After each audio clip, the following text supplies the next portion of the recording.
आप सभी का स्वागत है आपके अपने YouTube चैनल जीएम स्टडी में। आज के इस वीडियो में हम लोग डिस्कस करने वाले हैं झारखंड बोर्ड 2024 यानी झारखंड बोर्ड एग्जाम, चाहे वो 10th के विद्यार्थी हो या फिर क्लास 12 के विद्यार्थी हो, जो भी स्टूडेंट अगर बोर्ड एग्जाम देने वाले हैं, वीडियो को कंप्लीट देखिएगा। आपके माइंड में अगर एग्जाम पैटर्न से लेकर या फिर आपका बोर्ड एग्जाम है, उस एग्जाम के प्रेशर के कारण आपसे पढ़ा नहीं जा रहा है, आपके माइंड में ये चीज़ आ रहा है कि मैंने साल भर कुछ नहीं पढ़ा, सिर्फ 2 महीने बचा हुआ है और एक तो एग्ज़ाम पैटर्न भी बदल गया, तो फिर किस प्रकार से हम तैयारी करेंगे ताकि हम लोग भी एग्ज़ाम में कम से कम 70+ मार्क्स आ जाए या फिर कम से कम 80+ मार्क्स आ जाए, हमारा भी नाम रोशन हो सके। जिस तरीके से रिजल्ट निकलता है, चारों तरफ मोहल्ले में हल्ला मच जाता है कि हाँ उसका 80% आया, उसका 90% आया, उसका 70% आया, और अगर उस टाइम अगर आपका नहीं आएगा, नीचे आपका सेकंड डिवीजन में आ जाएगा, तो सोचिए आप किस कैटेगरी के स्टूडेंट कहलाओगे, किस तरीके से आपको बोलेंगे कि आप बिल्कुल भी नहीं पढ़े हो।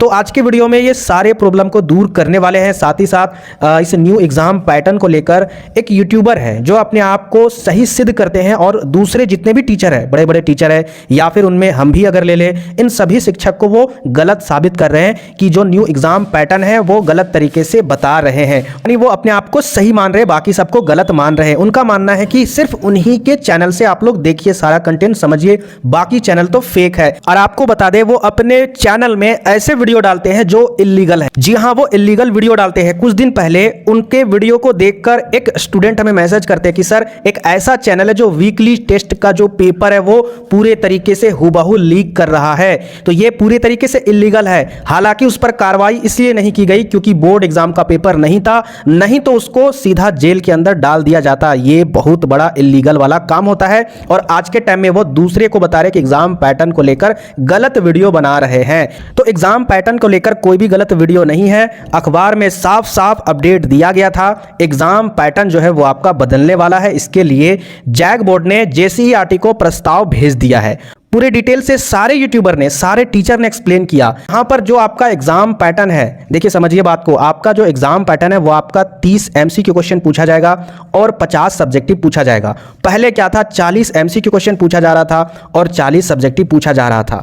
दोनों में कोई भी डिफरेंस नहीं है। अगर आप ये चीज सोचकर पैनिक हो रहे हो कि एग्जाम पैटर्न चेंज हो गया तो क्वेश्चन भी आपका चेंज हो जाएगा, ऐसा बिल्कुल भी नहीं है। जो क्वेश्चन आपके एग्जाम में पूछे जाते हैं वो आपका प्रीवियस सत्र का क्वेश्चन पूछा जाता है, आपके एनसीईआरटी बुक से ही क्वेश्चन पूछा जाता है, तो एनसीईआरटी बुक से ही क्वेश्चन पूछा जाएगा। आप समझिए बात को, कोई भी ज्यादा चेंजेस नहीं किया गया है, आपको टेंशन नहीं लेना है, ठीक है। तो यहां पर देखिए आपको तैयारी कैसे करना है। मैं आपको एक बहुत बड़ी सच्चाई बता रहा हूं, यूट्यूब से कोई भी स्टूडेंट 100% की तैयारी नहीं कर सकता है। ये 100% सत्य है। ये मैंने पिछले साल भी कई स्टूडेंट को बताया था वीडियो के माध्यम से। मेरे पुराने स्टूडेंट उस वीडियो को जरूर देखे होंगे। 100% की तैयारी सेल्फ स्टडी से होता है। सेल्फ स्टडी अगर आप खुद से जब तक नहीं करते हो, कोई भी यूट्यूबर आपका बेहतर रिजल्ट नहीं ला सकता है, इसकी गारंटी आप मानिए। तो सेल्फ स्टडी करने का तरीका क्या होता है, अगर आप अभी भी कुछ भी नहीं पढ़े हो, ऊपर ऊपर बस जैसे तैसे वीडियो देखते थे, या फिर अगर जो भी वीकली टेस्ट आता था उस समय आप थोड़ा बहुत किताबें खोलकर उलट पलट करके देखते थे, लेकिन अब आपको ऐसे तैयारी करना है जिस तरीके से बोर्ड की तैयारी होती है, जैसे तैसे नहीं करना है, क्योंकि आपके पास केवल 2 महीना बचा हुआ है, गिनकर 2 महीना बचा हुआ है। आज 26 तारीख है, इसी 26 फरवरी को एग्जाम आपका समाप्त हो जाएगा। इस तरीके से आपको तैयारी करना है। तो यहां पर देखिए मैं आपको साफ साफ दिखा रहा हूं, ये मैंने लिखा है, एनालिसिस किया है कि किस तरीके से आपको तैयारी करने का स्ट्रैटेजी बताऊं, किस तरीके से अगर आप अच्छे से तैयारी करोगे ताकि 2 महीने में, देखिए 2 महीना बहुत ही कम समय होता है। अगर आपको एक बहुत बड़ा सच्चाई बताऊं, 2 महीना बहुत कम होता है, क्योंकि जो सिलेबस होता है वो साल भर का होता है, 1 साल यानी 12 महीना। तो 12 महीने का जो सिलेबस है वो आपको 2 महीने में कवर करना है। और 2 महीने में कैसे कवर करना है, इसके लिए मैं पूरे तरीके से बहुत देर से एनालिसिस किया, उसके बाद उसको कॉपी में नोट डाउन किया। नोट डाउन करने के बाद यहां पर देखिए इस तरीके से पूरा मैंने शेड्यूल यहां पर डाल दिया है। इस शेड्यूल को समझना है और इसको अपने कॉपी में उतार देना है। उस पन्ने को आपको कहीं भी दीवार में चिपका देना है जहां पर आप पढ़ाई करते हो, तभी आपका 2 महीने में बेटर तैयारी हो सकता है। तो क्या करना है, ध्यान से समझिएगा। अगर आपके पास कोई भी क्लास के स्टूडेंट हो, चाहे 10th या फिर 12th या फिर 11th, अगर आपके पास कोई भी पुराना गेस्ट पेपर हो, सारे गेस्ट पेपर अच्छे नहीं होते, होते हैं, लेकिन अगर आपके पास पुराना अगर वर्मा का गेस्ट पेपर होगा या फिर अगर उससे अच्छा हो जाएगा कि अगर शर्मा किसी ने लिया होगा पुराना गेस्ट पेपर, अभी ये दोनों गेस्ट पेपर मार्केट में नहीं आया है, और अगर न्यू गेस्ट पेपर आएगा तो उसमें एक या फिर दो ही क्वेश्चन नया क्वेश्चन रहेगा, बाकी सारा कॉपी पेस्ट होता है, सारा क्वेश्चन चेंज नहीं करता है वर्मा और शर्मा गेस्ट पेपर। ठीक है, तो ये जो गेस्ट पेपर है इसको आप कहीं से जुगाड़ कर लीजिए। अच्छा, अगर किसी के पास ये गेस्ट पेपर नहीं होगा तो वो क्या करेंगे, तो आपके पास क्वेश्चन बैंक वाला किताब होगा जिसमें लगभग 10 साल के क्वेश्चन आपके एग्जाम में, जैक बोर्ड के एग्जाम में प्रीवियस सत्र में पूछे गए होंगे। अगर ये भी नहीं होगा तो आपके पास फ्री पीडीएफ होगा। किसका पीडीएफ होगा? जो जेसीईआरटी ने जारी किया है क्वेश्चन बैंक, उसका जरूर पीडीएफ होगा आपके पास। तो कम से कम उस पीडीएफ से ही आपको क्या करना है, बेहतर तैयारी करना है 2 महीने के लिए। अगर आपको कोई बताता है कि मॉडल पेपर का प्रैक्टिस कीजिए 2 महीने के लिए, आपके दिमाग में क्वेश्चन रहेगा ही नहीं। मॉडल पेपर में जो क्वेश्चन होता है ना, वो मिक्सर होता है, मिक्स किया होता है, आपको पता नहीं चलेगा कि किस चैप्टर से यहां पर क्वेश्चन डाला गया है। इसीलिए मैं हमेशा मॉडल क्वेश्चन पेपर की तैयारी आखिरी के बचे हुए 15 दिनों में या फिर 8 दिनों में या फिर 5 दिनों में प्रैक्टिस करने के लिए बोलता हूं, क्योंकि चैप्टर वाइज अगर तैयारी नहीं कीजिएगा तो आपको बिल्कुल भी नहीं पता चलेगा। क्वेश्चन पढ़िएगा, लगेगा कि यार किस चैप्टर का क्वेश्चन है, इसका आंसर क्या होगा, हमने तो हजारों मॉडल पेपर सॉल्व कर दिए। इसीलिए आपको क्या करना होगा, चैप्टर वाइज तैयारी करना होगा। अब अगर बात कर ले एक सब्जेक्ट के आधार पर कैसे तैयारी करेंगे चैप्टर वाइज, जैसे आप अगर हिस्ट्री का तैयारी करना चाहते हो, कक्षा 12वीं का या फिर 10th का कोई भी एक सब्जेक्ट, 10th वाले मैथ की अगर तैयारी करना चाहते हैं, तो इस तरीके से चैप्टर 1 पहले आपको कॉपी में क्या करना होगा, इस तरीके से लिखना होगा चैप्टर 1 का। ठीक है, चैप्टर 1 जैसे कि कक्षा 12वीं का ईंट मनके तथा अस्थियां है। उसके बाद नीचे लिखना होगा 5 अंक प्रश्न। आपको पता है बोर्ड एग्जाम में 3 टाइप के प्रश्न रहेंगे आपके एग्जाम में। एक तो आपका एमसीक्यू क्वेश्चन रहेगा, दूसरा रहेगा आपका 2 नंबर वाला क्वेश्चन, तीसरा रहेगा आपका 3 नंबर वाला क्वेश्चन, और आपका एक और टाइप का क्वेश्चन भी पूछा जाता है, वो आपका 5 नंबर वाला क्वेश्चन।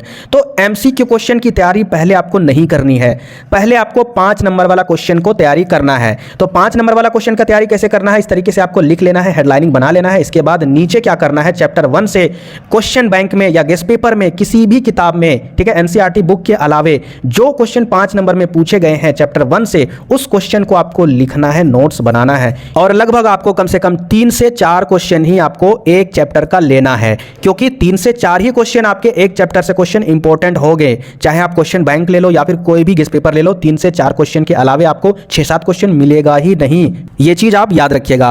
अब हम लोग आते हैं सीधा 3 नंबर वाले क्वेश्चन और 2 नंबर वाले क्वेश्चन। जैसे आप चैप्टर वाइज 5 नंबर वाले क्वेश्चन की तैयारी करते हो, इसके बाद आप क्या कीजिएगा, यहां पर लिखिएगा चैप्टर 1 का 3 अंक या फिर 2 अंक का प्रश्न, एक ही साथ लिखना है, क्योंकि 3 नंबर वाले क्वेश्चन और 2 नंबर वाले क्वेश्चन एक ही जैसा ही दिखता है। कभी कभी हो सकता है छोटे टाइप से क्वेश्चन जो होते हैं, यानी लॉन्ग ज्यादा नहीं होते हैं, वो 2 नंबर में पूछ लिए जाते हैं, और थोड़ा जो लंबा क्वेश्चन रहता है उसको 3 नंबर में पूछ लिया जाता है। तो या फिर आप गेस्ट पेपर में देखिएगा या फिर क्वेश्चन बैंक में देखिएगा, नंबर नहीं लिखा होगा तो कम से कम जरूर लिखा होगा अति लघु उत्तरीय प्रश्न। उसको क्या करना है, नोट डाउन करना है, और इसमें जितना हो सके उतना ज्यादा क्वेश्चन, चाहे गेस्ट पेपर से मिले या क्वेश्चन बैंक से मिले, आपको नोट डाउन करते जाना है। जितना हो सके 10 मिले, 15 मिले, 20 मिले, वो सारा नोट डाउन करना है। ये आपको एग्जाम के अंतिम दिनों में रिवीजन करने का बहुत महत्वपूर्ण साधन हो जाएगा। आखिरी टाइम में मैं आपको बता रहा हूं ना, यूट्यूबर, कोई भी यूट्यूबर 5 नंबर के क्वेश्चन नहीं बताते हैं, वो एमसीक्यू क्वेश्चन ही डालते हैं वीडियो में। क्यों? क्योंकि उनका व्यूज आता है एमसीक्यू क्वेश्चन पर। 5 नंबर के क्वेश्चन अगर कोई अपवाद में अगर डाल देते हैं तो 2-4 क्वेश्चन आपको बताकर छोड़ देंगे वीडियो में, और अगर वो क्वेश्चन आपके एग्जाम में नहीं आया तब क्या करोगे, 5 नंबर गया ना। इसीलिए मैं आपको बता रहा हूं, नोट्स बनाना है, 5 नंबर वाले क्वेश्चन, उसके बाद 3 नंबर वाले क्वेश्चन। अब बात करते हैं एमसीक्यू क्वेश्चन का तैयारी कैसे करना है। आपने 5 नंबर का क्वेश्चन का तैयारी किया, 3 नंबर वाला क्वेश्चन का तैयारी किया, उसी में से बहुत सारा एमसीक्यू क्वेश्चन का तैयारी हो गया होगा। अब 1 नंबर वाले क्वेश्चन का तैयारी आपको उसी गेस्ट पेपर से या फिर क्वेश्चन बैंक से उसी तरीके से लिखना होगा, हेडलाइन की एमसीक्यू क्वेश्चन, 1 नंबर मत लिखिएगा, एमसीक्यू क्वेश्चन। उसके बाद सारा आपको नोट डाउन करना है। नोट डाउन करने के बाद जितना हो सके, जितना क्वेश्चन मिलता है 10, 20, 30, 40, सारा क्वेश्चन नोट डाउन करना है चैप्टर वाइज, और उसको देखना है, उसको पढ़ना है। इसके अलावा आप यूट्यूब में भी बहुत सारे चैनल में, यहां तक कि हमारे चैनल में भी एमसीक्यू क्वेश्चन मिल जाएंगे, उस क्वेश्चन की भी तैयारी करना है, क्योंकि एमसीक्यू क्वेश्चन कहां से पूछ दे ये कोई नहीं कह सकता। इस तरीके से आप सब्जेक्टिव और ऑब्जेक्टिव की तैयारी कर सकते हो। न्यू एग्जाम पैटर्न बदलेगा चाहे नहीं बदलेगा, उससे कोई मतलब नहीं है, बिल्कुल भी नहीं डरना है। आपका एग्जाम का जो क्वेश्चन रहेगा उसी किताब से रहेगा जो किताब आप पढ़ रहे हो, ठीक है। आपका किताब चेंज नहीं होने वाला है, सिर्फ एग्जाम पैटर्न चेंज होने वाला है, तो इसको लेकर आपको डरना नहीं है। हालांकि कितने आपको टीचर डराएंगे, बिल्कुल भी टेंशन नहीं लेना है। एक बार अगर आप स्ट्रेस लेना स्टार्ट कर दिए बोर्ड एग्जाम को लेकर तो देखिए समय भी बीतता जा रहा है, तो आपके माइंड में प्रेशर भी बढ़ता जाएगा और इस प्रेशर के कारण आपके दिमाग में क्वेश्चन का आंसर भी याद नहीं रहेगा। इसीलिए रिक्वेस्ट है, बिंदास पढ़िए, बिंदास बेफिक्र पढ़िए, के बाद देखिएगा कि आपका क्वेश्चन कैसे याद नहीं होता है। हाँ, आपको जो चीज़ करना होगा, जो चीज़ मैंने आपको बताया वो चीज़ करना 100% होगा। तो ये चीज़ आप रणनीति आपको बनाना होगा, जिस तरीके से मैंने आपको बताया कि पांचों सब्जेक्ट की तैयारी इसी तरीके से करना है, क्योंकि 2 महीना बचा हुआ है। अगर आप आने वाले भविष्य में अगर आप सुधार चाहते हो तो कम से कम 2 महीने में लग जाइए।